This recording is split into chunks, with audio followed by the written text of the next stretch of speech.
Ibadah umroh merupakan ibadah yang sangat agung di sisi Allah Subhanahu wa taala. Ibadah umroh ini tidak terikat oleh waktu, kapan saja boleh dilaksanakan. Namun ada waktu-waktu yang sangat utama sekali untuk melaksanakan ibadah umroh. Contohnya adalah umroh di bulan Ramadan. Karena Nabi Shallallahu Alaihi Wasallam menyebutkan pahala yang khusus bagi orang yang menjalankan ibadah umroh di bulan Ramadan. Al-umratu fi Ramadan ta'dilu al-hajj. Umroh di bulan suci Ramadan itu sama pahalanya seperti berhaji. Atau dalam riwayat yang lain Nabi SAW bersabda, al-hajju ma'i, yaitu layaknya seperti berhaji bersamaku. Kemudian ya, di sana Nabi kita Muhammad SAW mengabarkan kepada kita tentang banyak sekali keutamaan bagi orang yang menjalankan ibadah umrah atau ibadah-ibadah yang lainnya ya di Mekah. Di antaranya Nabi SAW bersabda, al-umrah ilal umrah kafaratul lima bainahuma. Jadi umrah ke umrah berikutnya itu ada kafarat penghapusan dosa ya, di antara keduanya. Jadi kalau kita umrah, kalau kita misalkan umrah ya di tahun ini, kemudian tahun berikutnya kita umrah lagi, maka antara umrah kita tahun ini sampai umrah berikutnya itu adalah penghapusan dosa. Jadi dosa-dosa kita diampuni, dihapus oleh Allah Subhanahu wa taala.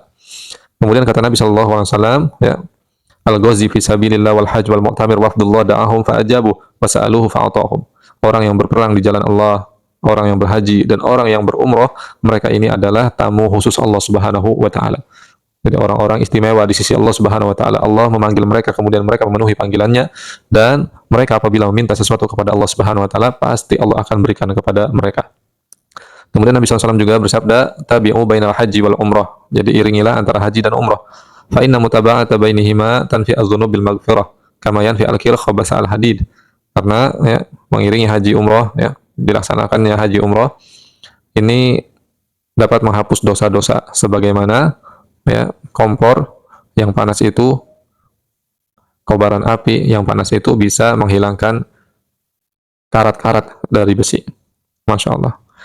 Kemudian juga Nabi SAW bersabda tentang keutamaan orang yang mengelilingi Ka'bah, yaitu tawaf. Kata Nabi SAW, man tawafa bil bait, siapa yang tawaf di Ka'bah, lam yarfa' qadaman wa lam yadu' ukhra illa kataballahu lahu hasanah wa hatta anhu biha khati'ah wa rafa'a lahu biha darajah.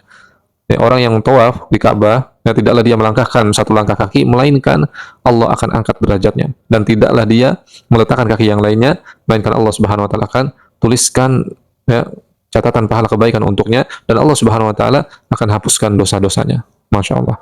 Kemudian Nabi SAW juga mengabarkan kepada kita, innala laka ya, minal ajri ala qadri nasabika wa nafaqatika. Jadi sesungguhnya kamu itu mendapatkan pahala ya, daripada ibadah umrohmu ini itu sesuai dengan kadar lelah letih yang kau rasakan ya, selama menjalankan ibadah umroh, dan juga sesuai dengan nafkah yang telah engkau korbankan untuk membiayai ya, perjalanan umroh atau seluruh kegiatan umroh yang telah engkau lakukan ini. Masya Allah. Jadi semuanya akan ada hitungan pahalanya di sisi Allah Subhanahu wa taala.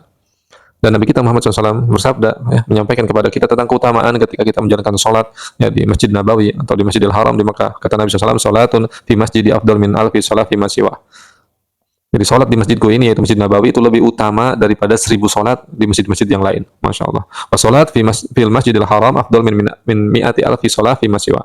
Dan sholat di Masjidil Haram ya, di Ka'bah di Makkah itu lebih utama daripada 100.000 sholat yang dikerjakan di masjid-masjid yang lain. Masya Allah. Mudah-mudahan kita semua diberikan kesempatan, diberikan rezeki, kelapangan oleh Allah Subhanahu wa taala, kekuatan, kesehatan badan, keafiatan, sehingga kita bisa melaksanakan ibadah umrah, kemudian juga ibadah yang lebih agung daripada itu, yaitu ibadah haji. Mudah-mudahan Allah Subhanahu wa taala berikan kemudahan untuk kita semua. Barakallahu fikum jami'an.